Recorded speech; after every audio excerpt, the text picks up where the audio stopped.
የዘወትር አክብሮታዊ ሰላምታችን በያላችሁበት ይድረስ። ወደ ሸገር ታይምስ ቤተሰቦች እንደምናላችሁ የሰዓቱ ዜናችን ነው ተጀመረ። አበይት ነጥቦችን አስቀድመን እናስታውቃችሁ። በዛሬው ዕለት በወልቃይት ጠገዴ ሰቲት ሁመራ ዞን ሁመራ ከተማ የነበሩት በኢትዮጵያ የአሜሪካ አምባሳደር ለአማራም ሆነ ለትግራይ ክልል እንደዚሁም ለፌዴራል መንግስት ያስተላለፉት አፋጣኝ ማሳሰቢያ የዜናችን ትኩረት ነው፣ እንመለስበታለን። የጦር ኃይሎች ምክትል ጠቅላይ ኤታማዦር ሹም ጀነራል አበባው ታደሰ ከበርካታ ቀናት የአደባባይ መጥፋት በኋላ ፊት ለፊት ታይተዋል። ጀነራል አበባው ታደሰ ከአሁኑ መዘጋጀት አለብን ሲሉ የመከላከያ ሰራዊቱም ሆነ የኢትዮጵያ ስስ ብልት እንደሆነ የገለጹለትን የመከላከያ ሰራዊቱን ክፍል ጉዳይም በዜናችን አካተናል። ከዚህ ባለፈ የጣና በለስ ስኳር ፋብሪካ ከ2 ወራት በኋላ ወደ ምርት ይመለሳል እየተባለ ነው። የአሜሪካ መንግስት ለወታደራዊ ኃይሉ ያስተላለፈው በተጠንቀቅ ቁሙ የሚለው ትዕዛዝም ከውጪ በዜናችን የተካተተ ጉዳይ ነው። እንደተለመደው እየሰማችሁ አብራችሁን ቆዩ።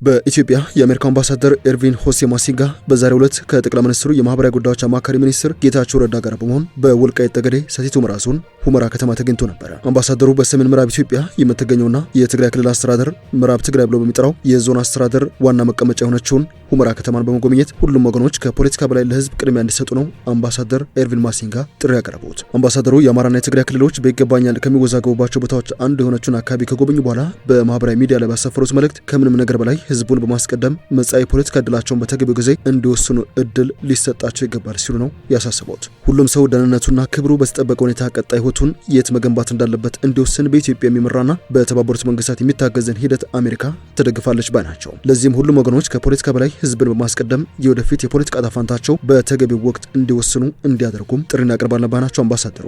ኤርቪን ማሲንጋ አክለው የወደፊቱ መንገድ ውስብስብ ነው በማለት ነገር ግን ቅድሚያ ሊሰጠው የሚገባ ጉዳይ ጉዳት ላጋጠማቸው ደህንነት መሆን አለበት ባይ ናቸው።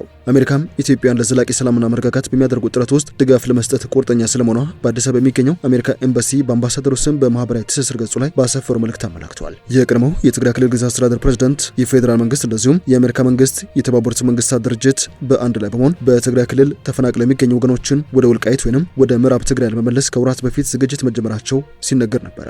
የትግራይ ክልል ግዛት አስተዳደርን በዚህ ሰዓት እየመሩ የሚገኙት ሌተና ጀነራል ታደሰ ወረደ እንደዚሁም በዶክተር ደብረጽዮን ገብረ ሚካኤል የሚመራው ህወሓት እኛ ያልተካተትንበት ያልተሳተፍንበት ተፈናቃዮችን የሚመለስ እንቅስቃሴ አንቀበልም፣ እንቃወማለን፣ ይህ ከተደረገ ተጨማሪ ቀውስ ጦርነት ይፈጠራል ሲሉ ማስጠንቀቃቸው እቅዱን መቃወማቸው የሚታወስ ነው። በዚህ ሰዓት በአማራ ክልል ስለሚገኙት አወዛጋቢዎቹ አካባቢዎች በትግራይ ክልል ስር ለበርካታ አስርት ዓመታት የቆየ ሲሆን ጥያቄ ስንሳባቸው ዓመታትን ካለፉ በኋላ ደም አፋሳሹ የሰሜን ኢትዮጵያ ጦርነት ከተነሳ በኋላ የአማራ ኃይሎች በቁጥጥር ስር አድርገውት እያስተዳደሩት ይገኛሉ። ይህ ይዞታ ይገባኛል ጥያቄ አሁንም ድረስ ዘላቂ መፍትሄ ያላገኘ ሲሆን የትግራይ ክልል ወደ ይዞታው እንዲመለሱለት በተደጋጋሚ እየጠየቀ ይገኛል። በአማራ ክልል በኩልም አካባቢዎቹ የክልሉ ግዛትና ታሪካዊ ወሰን መሆናቸውን በመግለጽ ጥያቄው ተቀባይነት ሳያገኝ በውዝግብ ዛሬም ድረስ ቀጥሏል። በፕሪቶሪያ ሰላም ስምምነት መሰረት ያበቃውና ለ2 ዓመታት በተካሄደው ጦርነት ይገባኛል ጥያቄ በሚነሳባቸው አካባቢዎች ውስጥ ውድመትና የነዋሪዎች መፈናቀል መድረሱ ሲዘገብ ቆይተዋል። በተለይም በሁመራ አካባቢ ያለውን ሁኔታ ለመመልከት የአሜሪካው አምባሳደር ኤርቪን ማሲንጋ በጉዟቸው ህዝብ እየተጋፈጠ ያለውን ችግር በአይናቸው እንደተመለከቱና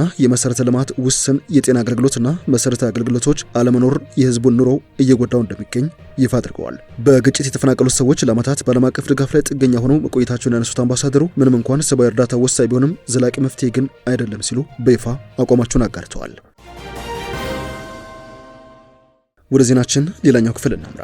በኢትዮጵያና በኤርትራ እንደዚሁም በቀጠናው ውስጥ ውጥረት በበዛባቸው ባለፉት ጥቂት ሳምንታት እምብዛም በአደባባይ የማይታዩት የጦር ኃይሎች ምክትል ጠቅላይ ኤታማዦር ሹም ጀነራል አበባው ታደሰ በዛሬው ዕለት በአንድ የመከላከያ ሰራዊት ምክክር ላይ በግንባር ተገኝተዋል። ጀነራሉ በግንባር መገኘት ብቻ ሳይሆን የመከላከያ ሰራዊት ስስ ልብ ነው ሲሉ የጠሩትን ክፍል በተመለከተም ማብራሪያ ሰጥተዋል። በዚህ ስብሰባ ላይ የሰጡት አስተያየትም ትኩረት ሳቢ ሆኗል። ጀነራል አበባው ታደሰ ከአሁኑ መዘጋጀት አለብን ያሉ ሲሆን አሁን ላይ ያለው ጦርነት በቴክኖሎጂና በሳይበር የታጀበ በመሆኑ ክፍሉ ከወዲህ ራሱን ማዘጋጀትና በሙያም መብቃት የሁል ጊዜ ተግባር አድርጎ መንቀሳቀስ ይገባል በማለት መልእክት አስተላልፈዋል።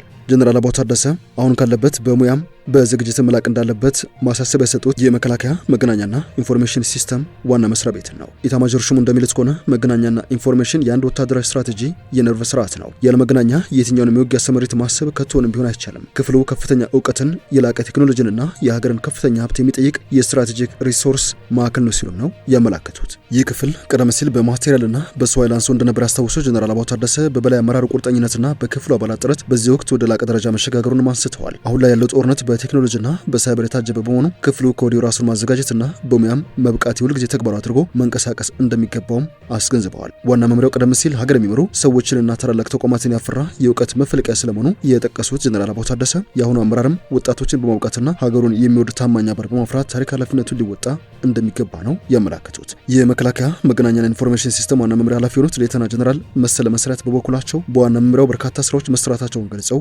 በተለይ አዳዲስ የቴክኖሎጂ መሳሪያዎችን ኦፕሬት ማድረግ የሚችል የሰው ኃይል ለማፍራት ተከታታይ ስልጠናዎች መሰጠታቸውን ነው የገለጹት። የንብረት አያያዝን ከማዘመን ባለፈ አዳዲስ ትጥቆችን ከሰለጠነ የሰው ኃይል ጋር የማመጣጠን ስራ በትኩረት እየተከናወነ ይገኛል ሲሉ ምን ያስረዱት። ከጀነራል መሰለ መሰረት ባለፈ በትላንትናው ዕለት የጦር ኃይሎች ጠቅላይ ኤታማዦር ሹም ፊልድ ማርሻል ብርሃኑ ጁላ አሁን ያለው ጦርነት በቴክኖሎጂ የታጀበ ስለመሆኑ በመጥቀስ መፍጠን አለብን ማለታቸው ይታወሳል።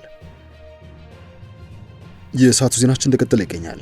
የጣና በለስ ስኳር ፋብሪካ ከሁለት ወራት በኋላ ወደ ምርት ስራ ይመለሳል ተብሏል። በቀን ከ12000 ኩንታል በላይ ስኳር የማምረት አቅም ያለው የጣና በለስ ስኳር ፋብሪካ በተለያዩ ምክንያቶች ከአንድ ዓመት በላይ ስራ አቋርጦ ቆይቷል። ፋብሪካ ያለበትን ችግር በመለየት ከኢትዮጵያ ኢንቨስትመንት ሆልዲንግ ጋር በቅርበት በመስራቱ ወደ ምርት መግባት የሚያስችል ደረጃ ላይ እንደደረሰ ነው የተሰማው። የጣና በለስ ስኳር ፋብሪካ በሙሉ አቅሙ ወደ ስራ ሲመለስም በርካታ ተሽከርካሪዎችን የሚያስተናግድና በአካባቢ ያለውን እንቅስቃሴ የሚጨምር በመሆኑ ለሌሎች አገልግሎት ዘርፎችም የሚያመጣው እድል የጎላ ነው ተብሏል። በዚህ መሰረት በአካባቢው ያሉ ሆቴሎች፣ ፔንሲዮኖችና ተጓዳኝ አገልግሎቶች የሚሰጡ ዘርፎችን የሚያነቃቃና የአካባቢውን ማህበረሰብም ተጠቃሚ የሚያደርግ ነው ተብሏል። ፋብሪካው ሁለንተናዊ ብልጽግና ለማረጋገጥ የሚያስችል የኢኮኖሚ አቅም የሚፈጥር ከአካባቢው ያለፈ የሀገር ተስፋ ስለመሆኑ ይፋ ሆኗል። ፋብሪካው ወደ ምርት እንዲመለስ የነበሩት የኃይል አቅርቦት፣ የአደረጃጀትና የስራ ባህል እንደዚሁም የሸንኮራ አገዳ ልማት ችግሮች ተቀርፈው ለውጦች መታየታቸው የተጠቀሰ ሲሆን 2045 በላይ ሄክታር ሸንኮራ አገዳ የለማ ሲሆን ከሁለት ወራት በኋላ ስኳርን ጨምሮ የተቀናጀ ምርት የማምረት ስራ እንደሚጀምር ነው የተጠቆመው። ወደ ዜናችን የመጨረሻው ክፍል እናምራ። የአሜሪካ መንግስት ለወታደራዊ ኃይሉ በተጠንቀቅ እንዲቆም ግዳጅ ሰጥቷል። አሜሪካ በተቃዋሚዎች ላይ የሚፈጸመውን ግድያ በመቃወም ኢራን ላይ እርምጃ እንደምትወስድ የገለጸች ሲሆን ኢራን ደግሞ የጎረቤት ሀገራትን አርፋችሁ ተቀመጡ ስትል ማስጠንቀቂያ ልካለች። የአሜሪካ መንግስት በምላሹ በኢራን ዙሪያ ባሉ ሀገራት ለሚገኙ ወታደሮች የጥንቃቄ መመሪያ ማስተላለፉን ዓለም አቀፍ የዜና አውታሮች እየዘገቡ ይገኛሉ። አሜሪካ ጥቃት የምትፈጽምባት ከሆነ ኢራን በጎረቤት ሀገራት ውስጥ የሚገኙ የአሜሪካ ጦር ሰፈሮችን እንደምትመታ ማስጠንቀቂያ መስጠቷን አንድ ከፍተኛ የኢራን ባለስልጣናት እንደተናገሩ ሮይተርስ ዘግቧል። ይህ በእንዲህ እንዳለ በኳታር በሚገኘው የአሜሪካ ዋነኛ አየር ኃይል ጦር ሰፈር ውስጥ የሚገኙ ወታደሮች ለቀው እንዲወጡ እንደተመከሩ 3 ዲፕሎማቶችን ጠቅሶ ሮይተርስ የዜና ወኪል ዘግቧል። ባሳለፍነው ዓመት አሜሪካ በኢራን የኒውክሌር ተቋማት ላይ ጥቃት ከፈጸመች በኋላ ኢራን ኳታር በሚገኘው አልኡዳይዳ የአየር ሰፈር ላይ ጥቃት ከመፈጸሟ ከሰዓታት በፊት ወታደሮቿ ከጦር ሰፈሩ እንዲወጡ አድርጋ እንደነበረም የሚታወስ ነው። በኢራን እየተካሄደ ባለው ተቃውሞ ምክንያት ከ2000 በላይ ተቃዋሚዎች በጸጥታ ኃይሎች መገደላቸው የተነገረ ሲሆን ዶናልድ ትራምፕ በኢራን ላይ ከባድ ጥቃት እንደሚፈጽሙ በተደጋጋሚ ሲዝቱ ቆይተዋል። ኢራን በበኩሏ ጥቃት የሚሰነዘርባት ከሆነ አጸፋውን እንደምትፈጽም ነገር ግን ከአሜሪካ ጋር ድርድር ለማድረግ ፍላጎት እንዳላት ነው ይፋ ያደረገችው። የተወደዳችሁ የሸገር ታይምስ ቤተሰቦች የሰዓቱ ዜናችን አበቃ። ስላደመጣችሁን አመሰግንን። በያላችሁበት ሰናይ ጊዜ።